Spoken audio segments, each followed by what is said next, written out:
사도신경으로 신앙을 고백하시겠습니다. 전능하사 천지를 만드신 하나님 아버지를 내가 믿사오며 그 외아들 우리 주 예수 그리스도를 믿사오니 이는 성령으로 잉태하사 동정녀 마리아에게 나시고 본디오 빌라도에게 고난을 받으사 십자가에 못 박혀 죽으시고 장사한 지 사흘 만에 죽은 자 가운데서 다시 살아나시며 하늘에 오르사 전능하신 하나님 우편에 앉아 계시다가 저희로서 산 자와 죽은 자를 심판하러 오시리라. 성령을 믿사오며 거룩한 공예와 성도가 서로 교통하는 것과 죄를 사하여 주시는 것과 몸이 다시 사는 것과 영원히 사는 것을 믿사옵나이다. 아멘. 찬송가 364장 찬송하시겠습니다.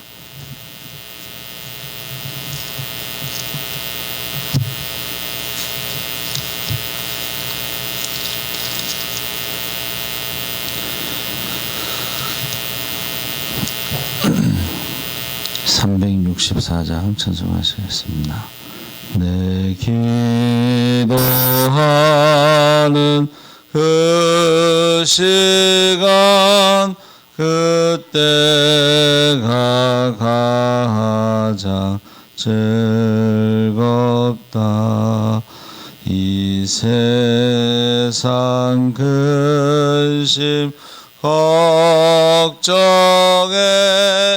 얼매인 나를 부르사 내 진정 소원 주 앞에 낱낱이바로 아뢰어 큰 불행 당해 슬플 때 나 위로 받게 하시네. 내 기도하는 그 시간 내게는 가장 귀하다.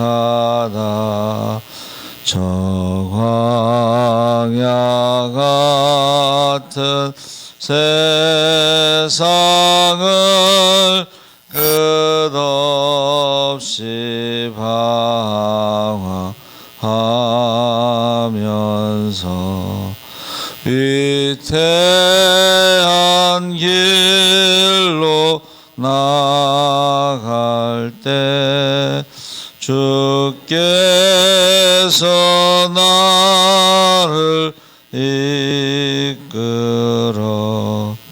그 보좌 앞에 나아가 그 은혜 받게 하시네. 내 기도하는 그 시간 그때가 가장 즐겁다. 이때껏 지은 큰 죄로 내 마음 심히 아파도 참마음으로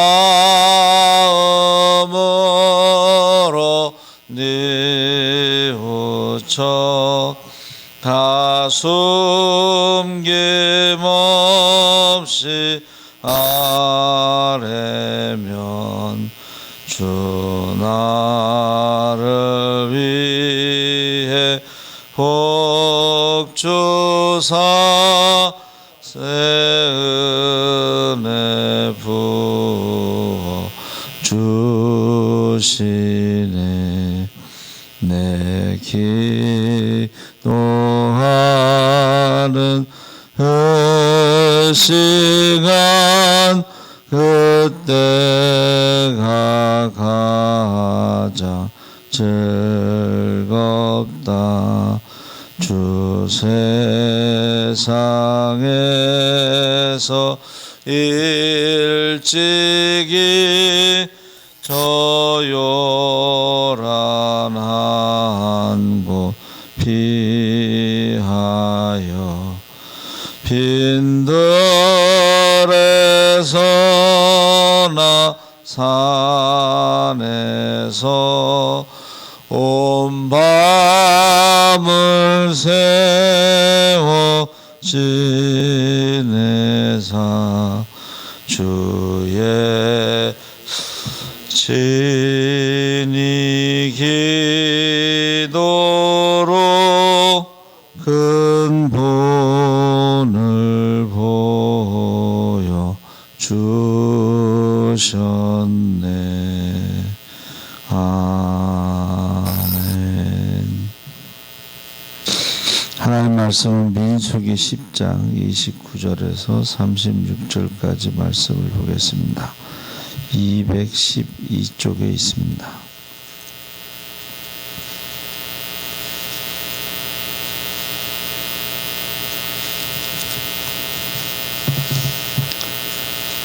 민수기 10장 29절에서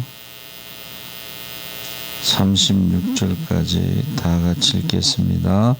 모세가 세 장인 미디안 사람 루엘의 아들 호밥에게 이르되 여호와께서 주마하신 곳으로 우리가 행진하나니 우리와 동행하자. 그리하면 선대하리라. 여호와께서 이스라엘에게 복을 내리리라 하셨느니라. 호밥이 그에게 이르되 나는 가지 아니하고 내 고향 내 친족에게로 가리라.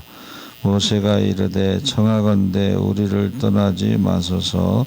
당신은 우리가 광야에서 어떻게 진칠지를 아나니 우리의 눈이 되리이다. 우리와 동행하면 여호와께서 우리에게 복을 내리시는 대로 우리도 당신에게 행하리이다. 그들이 여호와의 산에서 떠나 3일 길을 갈 때에 여호와의 언약궤가 그 3일 길에 앞서가며 그들의 쉴 곳을 찾았고 그들이 진영을 떠날 때 낮에는 여호와의 구름이 그 위에 덮여 섰더라.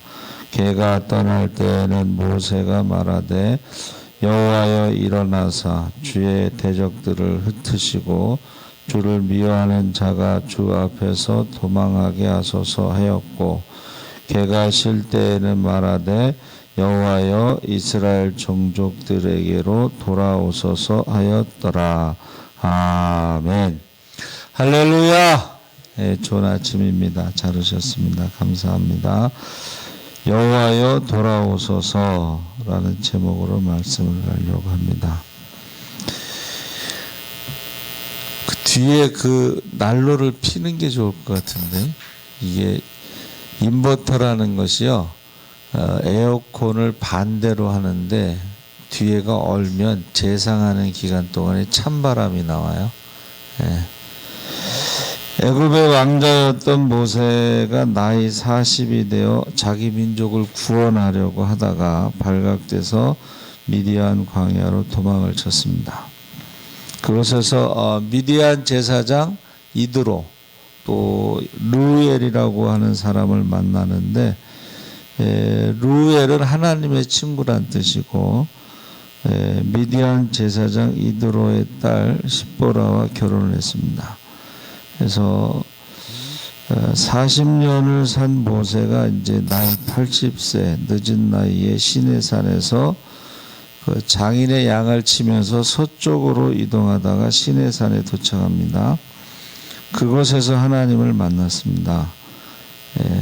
80이라는 나이가 그렇게 힘 있는 나이는 아니죠.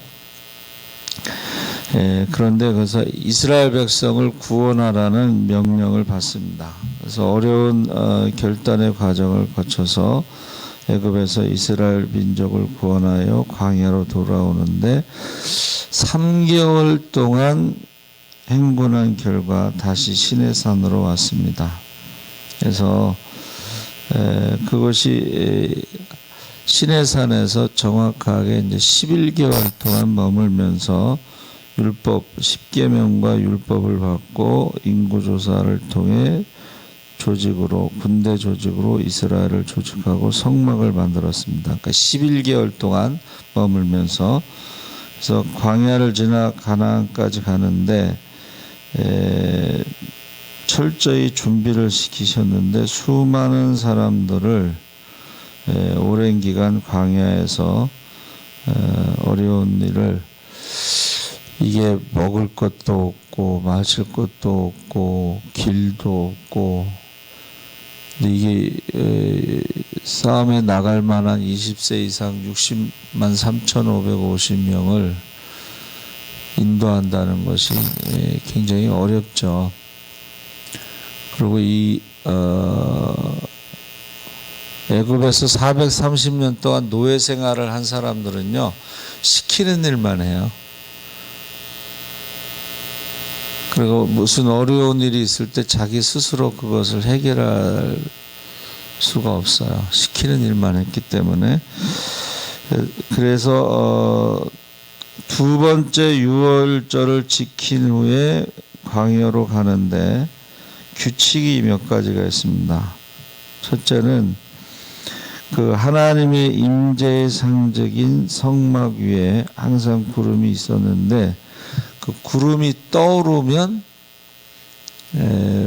법궤와 함께 구름이 인도하는 대로 가는 것이죠. 첫 번째 원칙이 하나님의 임재의 상징인 성막에 구름을 따라서 이동한다는 것입니다. 그리고 구름이 머무는 곳에서는 또 머무는데 그게 딱 정해져 있는 게 아니고 뭐 하루를 머물 수도 있고 한 달을 머물 수도 있고 시내산에서 이제 11개월 동안 머물고 그래서 원칙이 뭐예요? 하나님의 임재의 상징인 성막 위에 구름을 따라가야 된다. 법궤를 따라가야 된다. 그래서 항상 그 법궤와의 거리가 2,000규빗, 한 900m, 너무 멀어서도 안 되고 너무 가까워서도 안 된다 하는 규칙이 있고 두 번째는 나팔에 대한 규칙인데 나팔을 불면 동편 유다 지파 팀 동편진이 출발하고 두 번째 나팔을 불면 남편진 르우벤 지파 팀이 출발합니다. 그래서 시계 방향으로 진을 쳤을 때에 시계 방향으로 출발하고 세 번째 그 원칙은 그 진을 칠 때도 그렇고 행진할 때도 그렇고 나팔에 따라서 그 순서대로 움직였다는 것이죠. 그래서 질서 그 많은 사람들이 움직이는 데 있어서 하나님이 질서를 세우셨고 훈련을 시키신 거죠. 그거를 이제 40년 동안 하는데 오늘 읽은 말씀에 모세가 르웰은 이제 장인이고 호밥은 처남이에요. 근데 모세가 40년 동안 미디안 광야에 있었지만 거기서 태어나서 자란 처남이 미디안에는 더 많이 알고 있기 때문에 우리의 눈이 되어달라 그렇게 요청하죠. 근데 호밥이 거절합니다. 2번. 그리고 나서 더 이상 어떤 내용이 없어요. 어떻다 뭐 호밥이 어떻게 했다 이렇다 뭐 내용이 없는데 사사기에 가서 그 내용이 나옵니다. 그래서 이 호밥이 다음 반응에 답하지 않고 침묵하고 있는데 그 9장 이하의 말씀에서 하나님이 인도하시는 대로 그 백성들이 움직였다는 내용이 있고 호밥에 대한 내용이 없는데 그것이 사사기 1장 16절에 가면 모세의 장인 이드로의 자손들이 유다 자손과 함께 종려나무 성읍 즉 여리고에서 올라가서 아랏 남방의 유다 황무지에 이르러 그 백성들 중에 거하였다. 같이 간 거예요. 근데 왜 이것이 사사기에 기록되었는데 그 앞에는 기록이 안 됐을까? 또 사사기 4장 11절에 보면 올라간 자손들 중에 헤벨이라는 사람은 자기 족속을 떠나 게데스 부근에 갔었는데 그의 부인 야엘이 이스라엘을 괴롭히는 가나안 왕 야빈의 군대 장관 시스라를 죽이는 사건을 기록하고 있습니다. 그래서 이스라엘 진영한 가운데 고앗 자손에 의해 메고 가야 할 언약궤가 이스라엘 대영의 맨 앞에서 있었죠. 그리고 야영할 것을 찾고 그러는데 여기에서 35절 36절에 하나님께 드린 기도의 내용이 있죠. 행진 때는 하나님께서 친히 앞에서 이스라엘의 대적을 막아달라 기도하고 멈출 때는 이스라엘 진영 한가운데로 함께 임재하시기를 기도하는데 여호와여 돌아오소서, 여호와여 이스라엘의 천만인에게 돌아오소서 이렇게 기도하죠. 그래서 우리가 성경을 읽을 때 호밥에 대해서 기록하지 않은 이유, 결국은 사사기에 보면 함께 유다 지파와 함께 움직였던 사실을 우리가 알 수가 있죠. 근데 유다 지파가요 맨 앞장섰던 지파예요. 그러니까 호밥이 어떻게 보면 이스라엘의 눈이 되어 준 거예요. 근데 그것을 왜 기록하지 않았을까? 이것을 이제 우리가 묵상을 통해서 깨달아야 되는데, 우리 현대인들은요, 빨리빨리 우리나라 우리가 검색을 해도요, 그냥 빨리 검색이 되지 않으면 그 인터넷 사이트가 결국 살아남지 못하는 거예요. 많은 사람들이 검색을 해야지 살아남을 수가 있는데, 돈을 벌 수가 있는데, 빨리빨리 검색이 되지 않으면 거기서 살아남을 수가 없어요. 그래서 우리가 묵상, 다시 말하면 이 생각하는 시간이 우리에게 필요한데, 현대인들에게는 그 생각하는 시간이 거의 없다는 거예요. 검색해서 빨리빨리. 그런데 이제 문제는 가짜도 많다는 거예요. 검색했을 때 가짜도 많다. 그거를 이제 요새 젊은 사람들의 그 용어로는 낚였다 그래요. 낚시에 낚였다. 저도 한번 그런 경험이 있는데 옛날 일을 마치 오늘 일어난 것처럼, 그래서 저는 거기에 속은 거죠. 근데 나중에 보니까 그걸 낚였다, 속았다, 이제 이렇게 표현합니다. 그래서 신앙생활 할 때, 특히 그 말씀을 묵상할 때에 우리가 많은 생각을 통해서 이제 성경에 기록되지 않았지만 깨달을 수 있는, 제가요 그 마음을 다하고 뜻을 다하고 목숨을 다해서 하나님을 사랑하고 이웃을 사랑하는 게 뭘까 기도를 해봤어요. 도대체 마음을 다하고 뜻을 다하고 목숨을 다해서 하나님을 사랑하는 게 뭐지? 이웃을 사랑하는 게 뭐지? 기도를 한 거예요. 그리고 묵상을 한 거예요. 근데 이제 묵상 중에 성경을 읽다가 하나님을 사랑하는 것은 말씀에 순종하는 것이고, 이웃을 사랑하는 것은 말과 혀로만 사랑하는 것이 아니고 내가 낳은 자녀처럼, 너를 낳은 부모처럼 섬기고 돌보는 것이다. 그게 성경에 있어요. 근데 우리가 묵상을 통해서, 성경을 통해서 답을 얻을 수가 있는 거죠. 그래서 사도행전 17장 11절에도 베레아 사람들은 데살로니카에 있는 사람들보다 더 신사적이어서 간절한 마음으로 말씀을 받고 이것이 그러한가 하여 날마다 성경을 상고함으로. 그래서 저와 여러분들이 이 묵상이라고 그러는 것은 내가 어떤 지식을 얻는 게 아니고 성경이 나에 대해서 어떻게 말씀하시는가, 그것을 이제 깨닫는 것이다 그랬어요.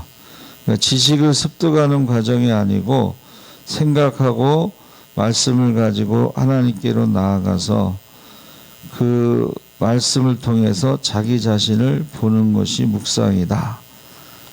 그래서 묵상을 자꾸 하다 보면 자세 자체가, 태도가 달라지는 거예요. 하나님의 말씀을 묵상하다 보면 하나님에 대한 자세, 태도가 달라지는 것을 우리가 발견할 수가 있습니다. 그래서 어떤 말씀은 하루 종일 묵상할 수도 있고, 어떤 말씀은 한 달 동안 묵상할 수도 있고, 어떤 말씀은 1년 동안 묵상할 수도 있어요. 아니면 이제 뭐 기도 제목이 있을 때 10년 이렇게 묵상할 수도 있죠. 제가요, 이제 주님 뜻대로 살기로 했네 하고 저는 전도만 하고 하나님은 이제 나의 모든 것을 책임지세요 그러고 전도를 하는데, 이게 1대1 전도해가지고 이게 몇 명이나 구원받겠어요. 그게 이제 제 고민이었어요.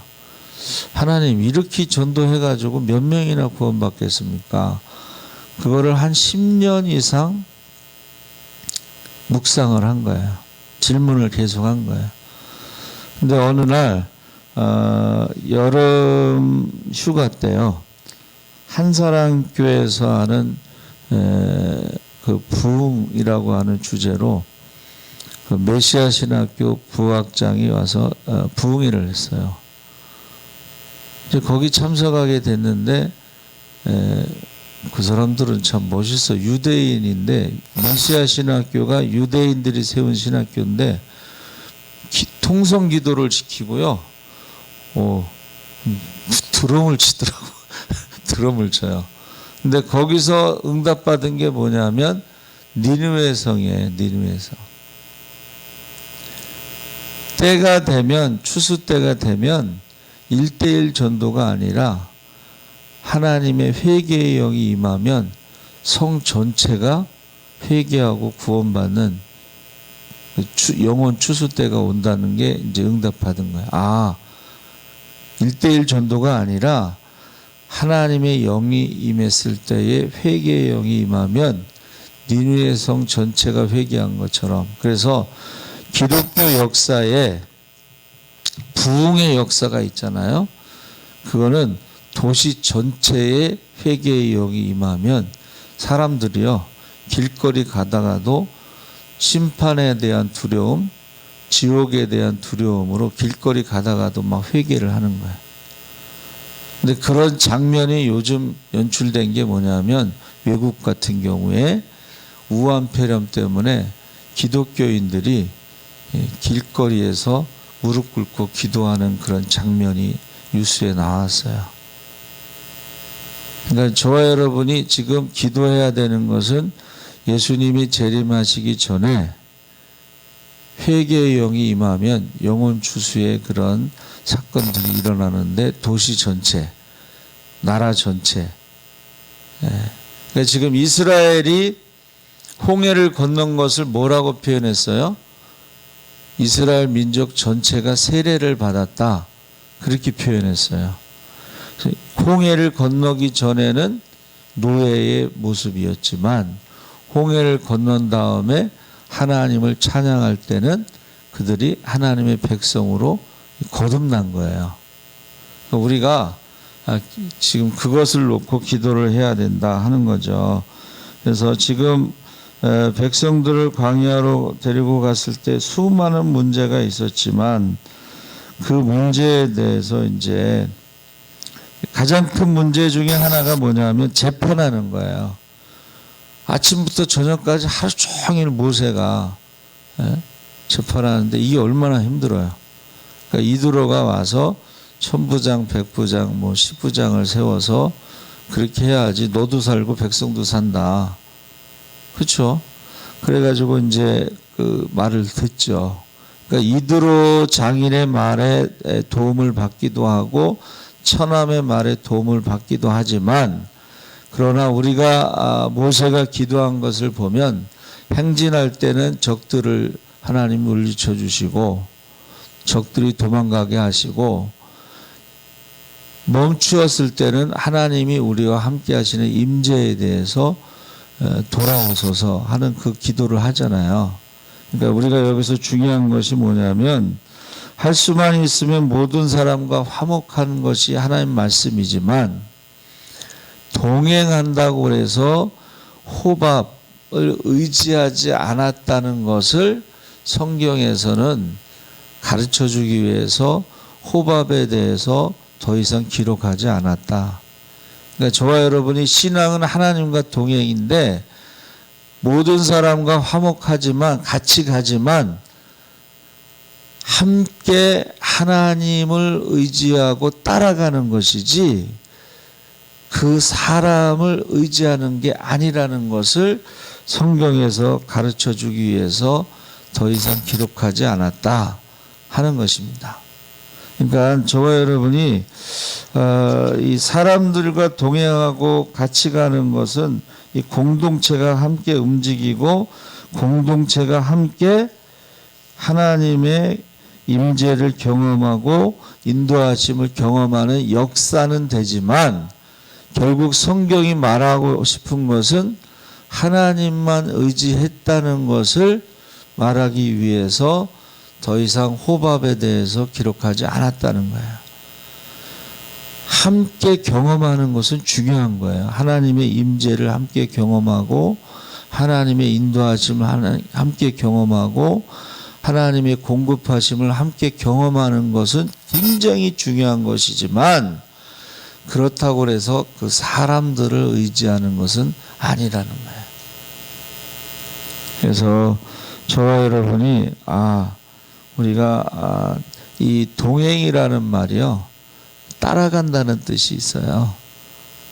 함께 간다는 의미도 있지만 함께 하나님을 따라간다.